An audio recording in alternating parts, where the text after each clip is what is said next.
Welcome back to Sunday Live. We're discussing the serious issue of sex education and reproductive health services being provided to adolescents, that's students between the ages of 10 to 17 years of age. And we're happy to have the person who has proposed this bill, Senator Judith Sijeni. She's a nominated senator with the Wiper Democratic Party with us.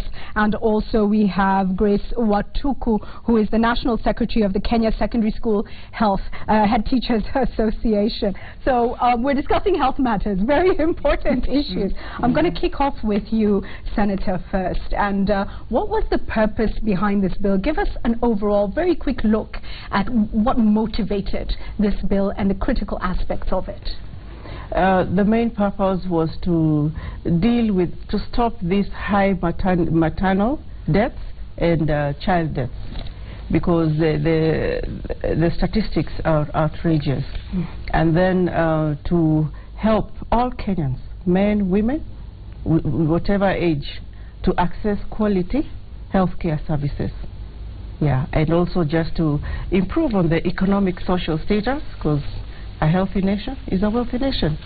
And then I concentrated also on the adolescents, because you cannot stop. What are the reasons why these women and girl childs are dying and dropping out of school and everything? It's more because of unwanted pregnancies, and it's also the percentage is too high. Yeah. Before I come to Grace, some people are saying, and we've seen teachers responding and saying, we don't have the capacity or the knowledge to handle some of these issues. Others are saying 10 years old is too young, maybe we'd be comfortable with 14. There are a few issues that have been raised. We'll go a little bit later into what the Catholic Church has said and what several other religious institutions or bodies have said. But how do you respond on those issues? First and foremost, the reproductive health care bill that I've tabled at the Senate does not advocate for sexual education or sexual education in schools.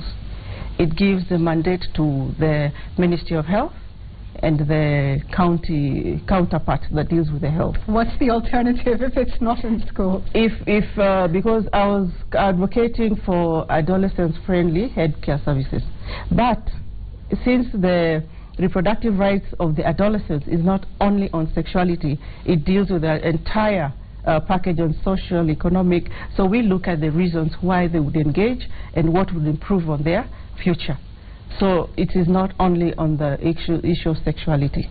Okay, so let me come to you, Grace. And from a perspective of the National Head Teachers Association, what's your response to this bill?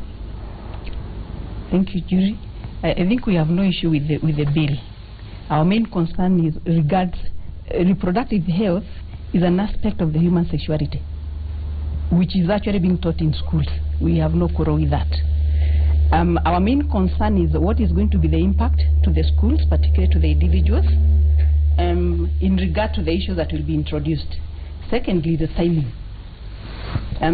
Maybe if we were to do it in a hurry, the schools will not be ready to receive the issues that are coming up.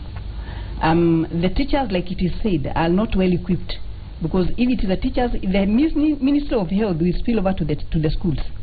The teachers will handle the issues. Are the teachers trained? Are they prepared for that? That is our main concern. So our concern is that can the issue be handled professionally? Can the timing be done well, so that those who are going to be the recipients are well trained and they're ready to receive the bill and the issues that are arising from it. Before we move on and continue the discussion, we've seen a lot of teachers who are accused of, and of course we've seen what happened over the past week in Joro, involving a teacher and accusations of molestation against students. This is happening across the country. I would like to get your perspective as a body on this issue. I want to say that teachers are just like any other Kenyan, and the issue of the youth being harassed by adults is not among teachers only. Go to the churches, the priests are there, they are doing it. Go to the politicians, we have those issues. Only that the teacher is a custodian of the child. And I want to say that a teacher actually, particularly when you attack now the head teachers, the head teachers cannot be on 24 hours.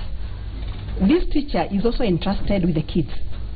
So the teacher has also to be responsible for their own actions. But when the issue is taken wholesome to affect the teaching profession, I think that's where we are going wrong. It seems that it's not just the children who need sexual education. It seems it's a problem that the whole society needs to deal with. But let's talk about the age now, specifically. And I think it's the Secretary General of the Kenya National Association of Parents, Musau Nduta, who says you cannot talk to a child of 10 on matters of sexuality. You'll be exposing them to dangerous information at an early age. How would you respond to that? In fact, those are the issues that the bill is dealing with, and it advocates for giving age-appropriate information. Yes, and other the counseling and many other things that the adolescents-friendly services that we're talking about. So you do it according to the age-appropriate. We have gone through this with the Parents Association and many other stakeholders. And we had agreed on the steps to be taken, these children to be taken about. So actually, when I saw in the media that there's an uproar, I'm wondering where is it coming from? You were stunned because these are stakeholders you can engage with. Yes, the Ministry of Health and even the young parliamentarians, after the negative publicity the bill had received some time back, we took upon ourselves, we went to so many regions, about 10, and we did interviews with the adolescents in the school. And they said, actually, that they have no problem with sexuality being taught in schools, but they do not want their teachers to do the teaching. What they want is professional counselors to come in. Yes, to come in. And I'm aware there's a curriculum being done on it. Okay. The bill is already being implemented even before it is passed. Let's come to this issue, which the bill proposes that people who prevent adolescents from accessing this education, including parents, could be fined up to 200,000 shillings or jailed for 3 years. No, that is not. That is not true. No, that is not the truth. These ones you are dealing with I told you the bill dealing with the adults, and then it deals with the adolescents. And then when you do with the adults, and these are the people when I had given that proposal to deal with the emergency treatment that the adults would require. And if you do not assist, so we're just trying to tell people that you must give the emergency services as required under the Constitution.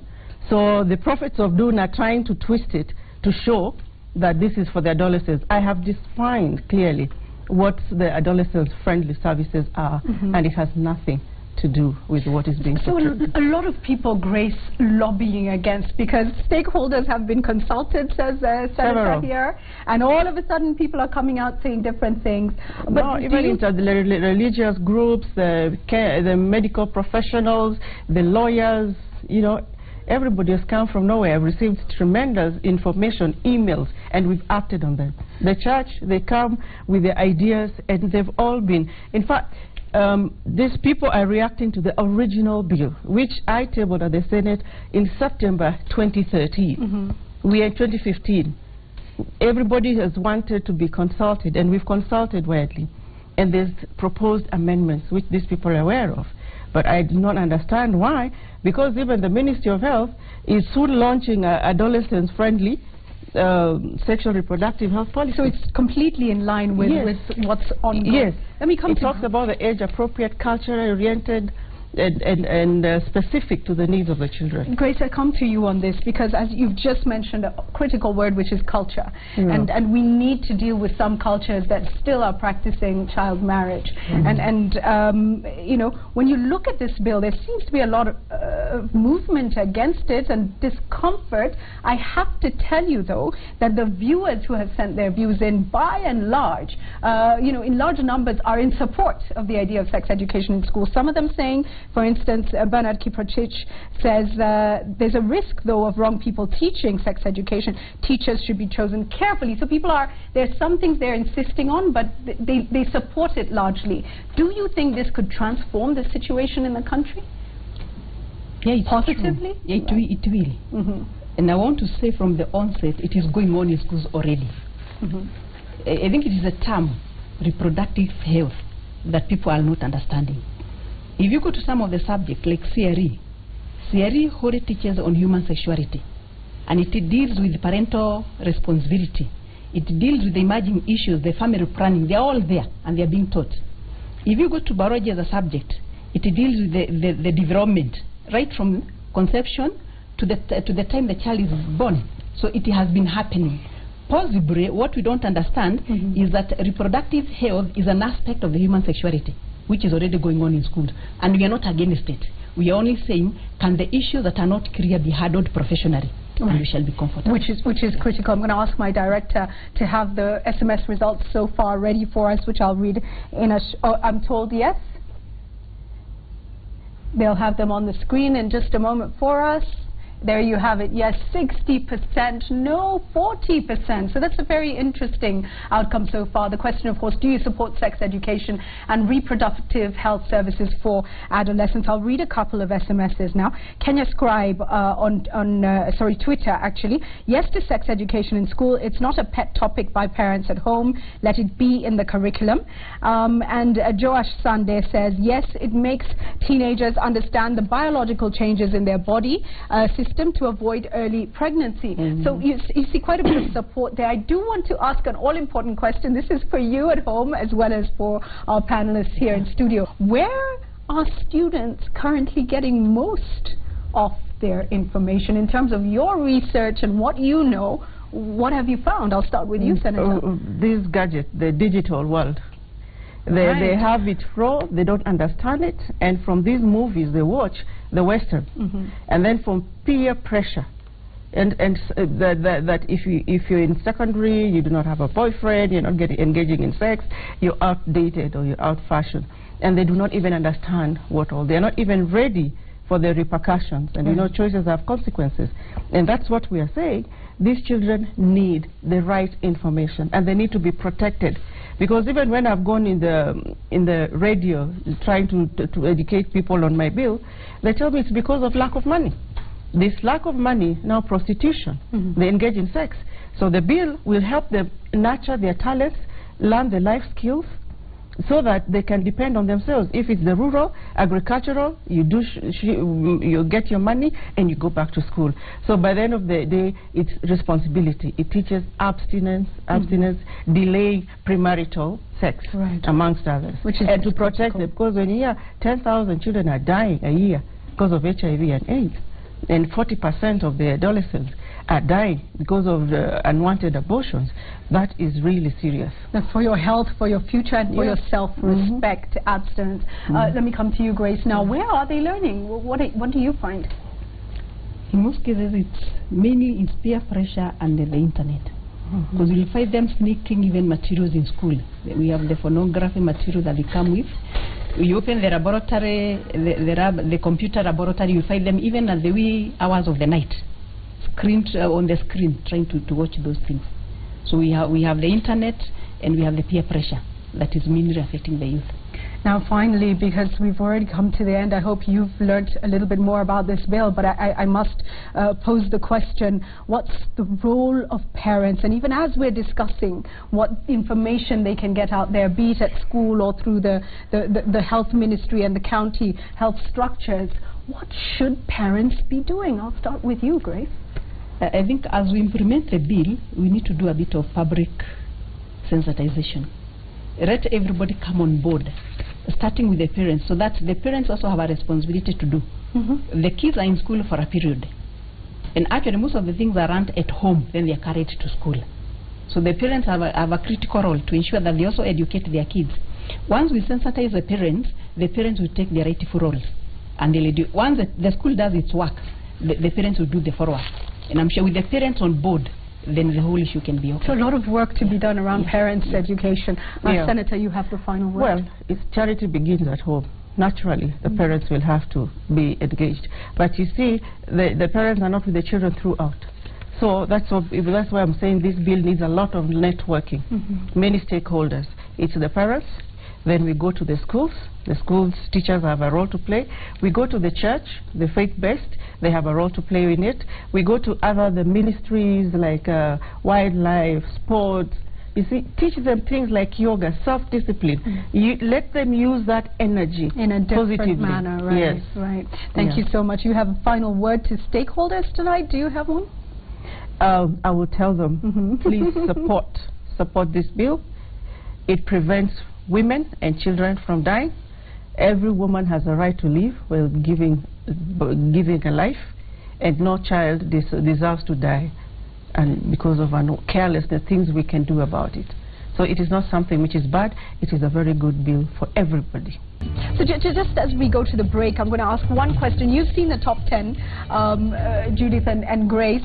How do you think we can use digital in a positive way, considering both of you have said this is currently possibly a big problem in terms of sex education? What do you think, Judith? There needs to be some legislation so that it can be controlled. Because I know, like in Britain, they have some legislation that controls.